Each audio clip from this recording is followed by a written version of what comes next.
d'abord, en premier lieu, remercier Madame Marion Kaplan et son équipe de m'avoir invité aujourd'hui. Et j'espère que ça sera l'occasion pour vous de découvrir certains éléments d'une médecine qui commence à être très connue, qui est celle de la chromatothérapie, c'est-à-dire une thérapie qui utilise les couleurs de façon très précise. Je vais me présenter, donc je suis effectivement psychiatre, je suis aussi neurologue. J'ai été vice-président du collège d'acupuncture de Paris, donc j'ai travaillé beaucoup sur l'acupuncture et mes travaux de recherche, d'ailleurs, viennent de cette recherche sur l'acupuncture. Je suis expert européen et je suis surtout président fondateur d'une association qui est le CEREC, qui regroupe tous les gens que j'ai pu former sur la chromatothérapie. Donc, il y a un site internet aussi, si vous voulez avoir plus de renseignements, c'est le site chromatothérapie.com. Je pense que ça va apparaître tout à l'heure. Bon, donc, ce qui est important, c'est qu'actuellement, on arrive à un travail d'équipe. On a des chercheurs dans différents domaines, on a des gynécologues qui travaillent en chromatothérapie, on a des ophtalmos qui commencent à s'intéresser, enfin, on a des vétérinaires, parce qu'il faut bien voir que la couleur n'est pas ce qu'on aurait pu croire au début, un simple effet psychique de persuasion. Sur les animaux, je pense même que ça marche mieux sur les animaux que sur l'homme. Probablement parce que l'animal est moins pollué que nous l'avons été. Donc, on va essayer de définir déjà ce que c'est que la chromatothérapie. Je peux passer les diapos ? Donc, voilà le site qui est indiqué. Alors, vous voyez, cette chromatothérapie, c'est tout d'abord une utilisation d'une lumière blanche. Ça, c'est important. J'utilise une lumière blanche, c'est-à-dire qu'une couleur, en fait, ce n'est qu'une partie de la lumière blanche, mais pas n'importe quelle partie. Et devant cette lumière blanche, on va mettre des filtres. Et ces filtres, ils vont sélectionner des longueurs d'onde. Car vous verrez tout à l'heure, au fur et à mesure qu'on va avancer, dire qu'on utilise un rouge, un vert, un bleu, ça ne va rien dire. Il faut savoir quel rouge, quel vert, quel bleu. Et la lumière blanche passant à travers les filtres, on va avoir donc apparemment à l'œil une couleur, et cette couleur, on va l'utiliser à 3 niveaux. Soit directement au niveau d'une zone malade, ça c'est notre petit chien qui avait mal au dos, qui fait des radiations au niveau du dos. D'ailleurs, ce chien n'a jamais été soigné autrement que par chromatothérapie. On peut envoyer au niveau des yeux. Au niveau des yeux, on a des réactions principalement centrales et psychiques. Et au niveau des points d'acupuncture, où la complexité est beaucoup plus grande, puisqu'il a fallu décoder toute l'acupuncture et accorder une valeur mathématique à chaque point d'acupuncture pour comprendre quel effet chaque point avait sur tout l'organisme. Je terminerai l'exposé justement en présentant un petit peu ce que c'est que l'acupuncture, mais de façon quand même assez superficielle. Alors, vous voyez, ce qu'il y a d'étonnant, bon, on a l'appareil là que vous avez à droite qui est le plus souvent utilisé en cabinet. Je vais voir si mon pointeur marche. Oui, donc voilà. Pas assez puissant. Bon, donc vous avez l'appareil à droite, qui est celui qu'on utilise le plus souvent en cabinet. Et puis à gauche, eh bien, vous avez un appareillage qu'on utilise souvent quand on voyage. C'est une simple lampe Maglite devant laquelle on met les filtres. Le plus important sont les filtres. Sur cette lampe Maglite, on met un filtre anti-infrarouge. On ne fonctionne pas du tout dans l'infrarouge, on reste dans le visible. Et devant cette lampe, on va mettre les différents filtres. Donc, grosse importance des filtres. Car vous verrez que ce qui compte, c'est l'information qu'on apporte. On n'apporte pas une puissance, on apporte une information. Voilà d'autres types utilisés, d'autres types d'appareils.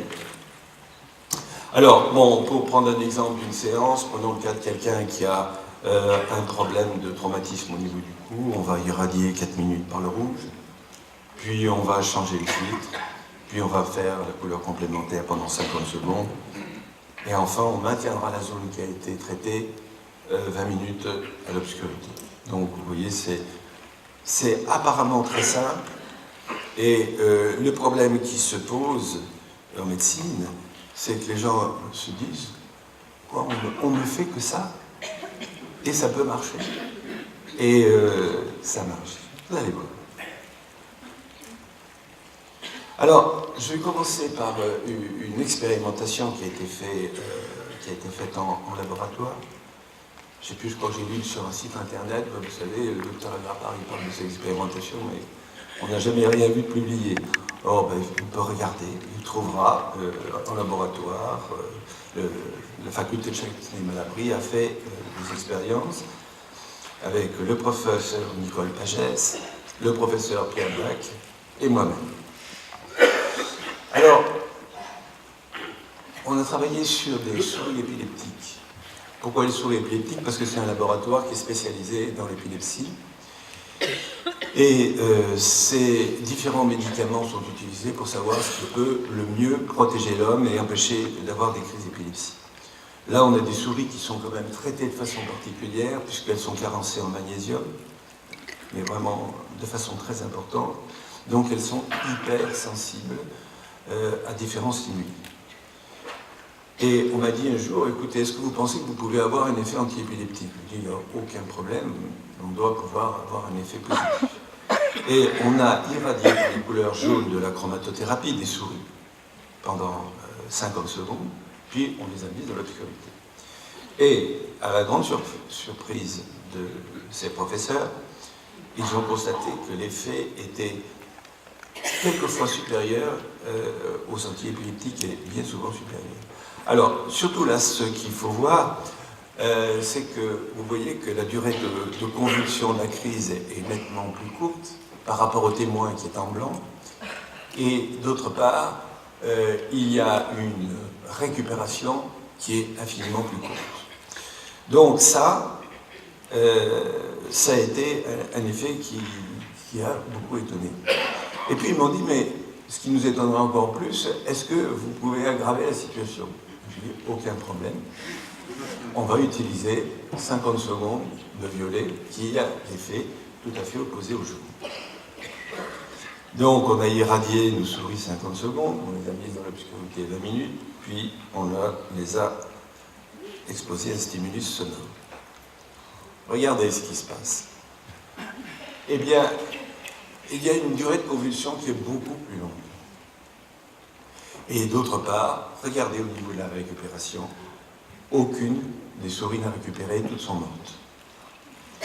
Pourquoi je vous montre ça? C'est pas par sadisme, mais c'est simplement pour vous dire, ne faites pas n'importe quoi avec les lumières de chromato, en particulier parce que les lumières de chromato sont très puissantes parce qu'elles sont choisies de façon précise.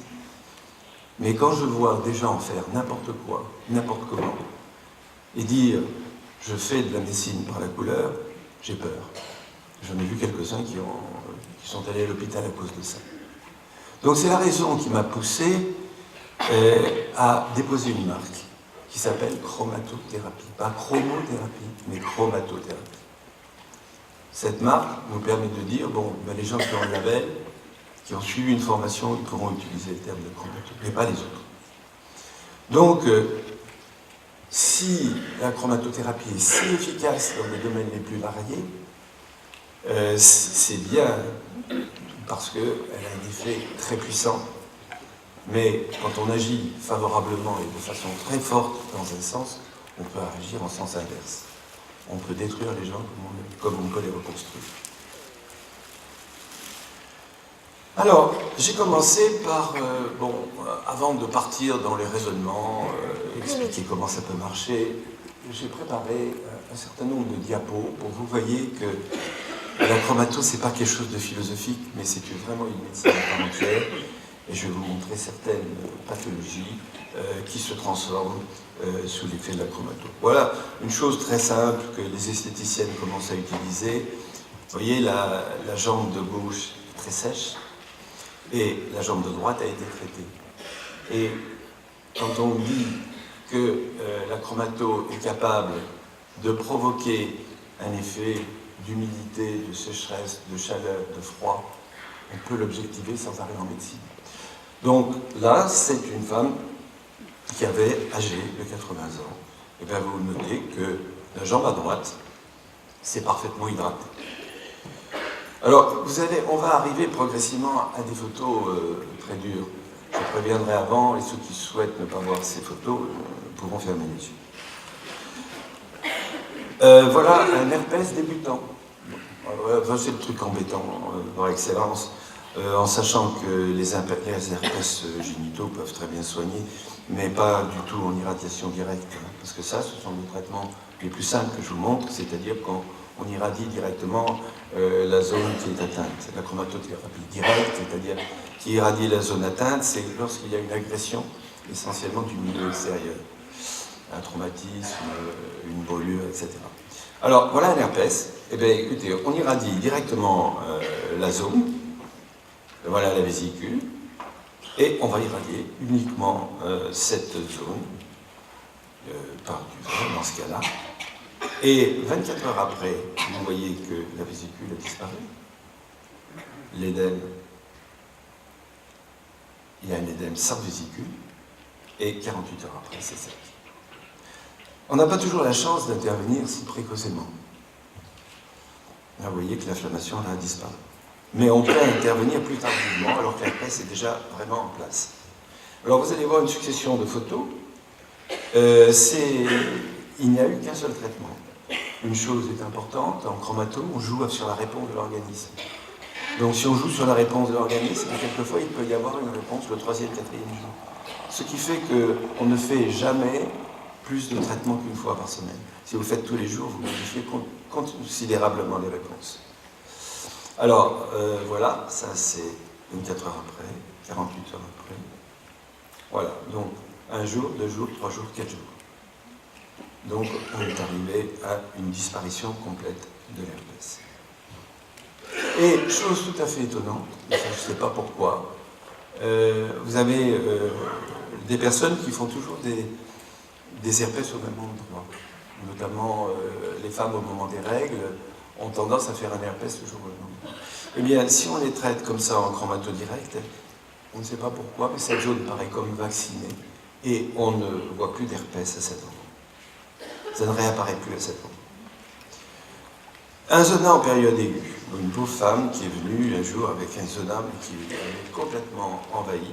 Alors vous voyez, que ce soit l'herpès, que ce soit le zona, on a affaire à des virus. On verra aussi, on a affaire à des bactéries. Donc dès qu'on modifie les conditions énergétiques du sujet, bactéries et virus ne tiennent pas. Et diminution. Alors ce qu'il y a d'intéressant dans ces traitements du zona, c'est que pratiquement 20 minutes à la fin de la séance, eh bien, les gens ne souffrent plus. La douleur s'estompe pratiquement tout de suite. Alors que quand ils arrivent, on ne peut pratiquement pas toucher. 20 minutes après, on peut appuyer dessus, ils ne sentent pas grand-chose. Puis ça sèche progressivement. Donc il y a ici une forte atténuation de l'inflammation une semaine après. Voilà une foulure de cheville, classique, avec l'aspect en œuf de pigeon classique, et traité de chromatothérapie directe. Vous savez, ce sont des techniques qui sont extrêmement utiles chez les sportifs, les footballeurs, les rugbymen, on a des résultats très importants.